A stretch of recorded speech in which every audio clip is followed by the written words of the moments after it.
మీ అందరికీ తెలుసు కదా యూపీఐ వాణిజ్య లావాదేవీలపై ఛార్జ్ ఏంది పావుల ₹1 వరకు విధించే అవకాశం. 2000 దాటిన లావాదేవీలపై ఎండిఆర్ వ్యక్తులు చిన్న వ్యాపారులకు మినహాయింపు, మాల్స్ సూపర్ మార్కెట్ కార్పొరేట్ సంస్థలకు వర్తింపు. లోక్సభలో బిల్లు పెట్టిన ఆర్థిక మంత్రి ఇప్పట్లో ఎండిఆర్ లేదంటున్న ప్రభుత్వ వర్గాలు. ఇగో మీకు ఒక విషయం చాలా క్లారిటీగా చెప్తున్నా, తెలంగాణ సమాజం మొత్తం కూడా ఆలోచించాల్సిన విషయం ఇక్కడే.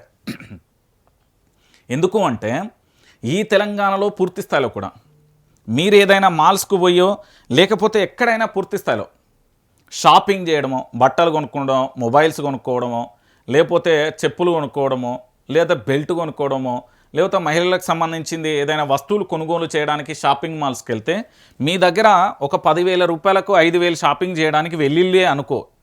దీంట్లో మీరు ఏం చేస్తారంటే ఒక ₹3,000 షాపింగ్ చేసిర్రు అనుకో, అంతే 3,000 షాపింగ్ చేస్తే ఇప్పటికే మనకున్న ట్యాక్సులు మన్ను మశానంతో తలభారం తోకకొచ్చింది.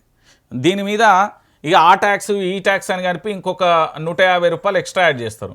ఇప్పుడు కొత్తగా వచ్చే పంచాయతీ ఏంది అంటే ఈ యూపీఐ మీద ఎట్లా అంటే మీరు 2,000 దాటిందనుకో, దీనికి ఎందుకంటే ఆన్లైన్ ట్రాన్సాక్షన్ చేస్తున్నావు కాబట్టి 25 పైసలు అంటే పావులాన యాడ్ చేస్తారు. ఇక దాంతోపాటుగా ఆటాన యాడ్ చేస్తారు, లేదా ₹1 దాకా పోతుంది పూర్తి స్థాయిలో, ₹1 వరకు బిలో. ఇట్లా నువ్వు ఎన్ని వేలు చేసుకుంటూ పోతే అన్ని రూపాయలు పెరుగుతూనే ఉంటాయి. లేదు 2,000 దాటింది కదా, 2,000 దాటితేనే ఒక 2,000 తర్వాతనే అనుకుంటే పొరపాటే. రాష్ట్ర ప్రభుత్వాలు కేంద్ర ప్రభుత్వాలకు సంబంధించి పన్నుల పేర్లతోని ఇతరత్ర ఏంది మన మీద భారాలేసి మనల్ని ఎట్లా అంటే బట్టలు విండినట్టు వెండుతున్నారు. కానీ ఈ విషయాన్ని తెలంగాణ సమాజం ఎక్కడా కూడా గ్రహించలేకపోతుంది. ఈరోజు మొదట ఏం చేసిళ్ళు అంటే బై క్యాష్కి సంబంధించి, అంటే హ్యాండ్ క్యాష్ చేతిలో ఉన్న పైసలకు సంబంధించి ట్రాన్సాక్షన్ చేస్తే ఇబ్బందికరంగా మారుతుంది, అందరూ ఆన్లైన్ చేయాలని చెప్పిండు. చాలా స్కెచ్ ప్రకారం మొదలైంది ఇది. ఎన్ని రోజులు తెలంగాణ సమాజం ఏంది అంటే ఏదైనా అవసరం ఉంటే చేతిలో డబ్బు తీసుకొచ్చేసి ఏంది హ్యాండ్ టు హ్యాండ్ క్యాష్ మారేది. దాని తర్వాత ఏం చేసిళ్ళు, ఈ మొబైల్ ఫోన్లు తీసుకొచ్చిన తర్వాత దీంట్లో ఫోన్పే గూగుల్ పే అని చెప్పారు. ఈ ఫోన్పే గూగుల్ పేకు సంబంధించి ట్రాన్సాక్షన్ ఫ్రీ అని చెప్పారు. ఫ్రీ అని చెప్పేసి ఈరోజు ఎట్లా ఛార్జీల మోతేస్తారు. మీరు గతంలో కూడా జియో చూడుర్రి, జియోకు సంబంధించి ఫ్రీ ఇంటర్నెట్ అని చెప్పింది. తర్వాత వేస్తే ప్యాకేజీలు 350 లేకపోతే 450 ₹1,000 నెలకే. సో అలవాటు చేసిళ్ళు. దాని తర్వాత పూర్తి స్థాయిలో దాని మీద ఛార్జీలు, సబ్ ఛార్జీలు, ఆ ఛార్జీలు ఈ ఛార్జీలు వెనకట్టు ఉంటుండే.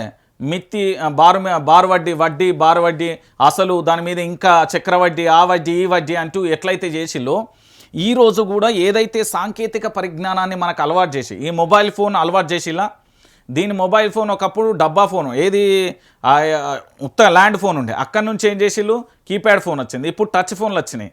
దీన్ని అడిక్ట్ చేసేసిళ్ళు. అడిక్ట్ చేసిన తర్వాత ఏం చేసిళ్ళు అంటే దీనికి సంబంధించి అందరూ కూడా శాస్త్ర సాంకేతిక పరిజ్ఞానంలో అడుగు పెట్టినాం, మనం పూర్తి స్థాయిలో కూడా ఇంటర్నెట్ యుగంలో ఉన్న అందరి చేతిలో మొబైల్స్ ఉండాలని చెప్పారు. ఇప్పుడు దీంట్లో ఏం చేసిళ్ళు ఫోన్పే గూగుల్ పే అన్నారు.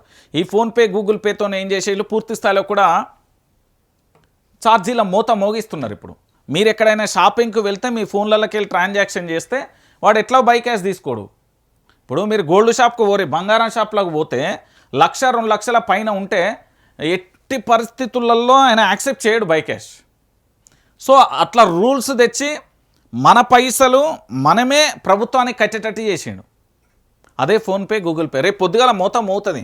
ఇప్పుడు లేదని ప్రభుత్వ వర్గాలు చెప్తాయి, కానీ భవిష్యత్తులో చాలా భయంకరంగా ఉండే పరిస్థితి ఏర్పడుతుంది.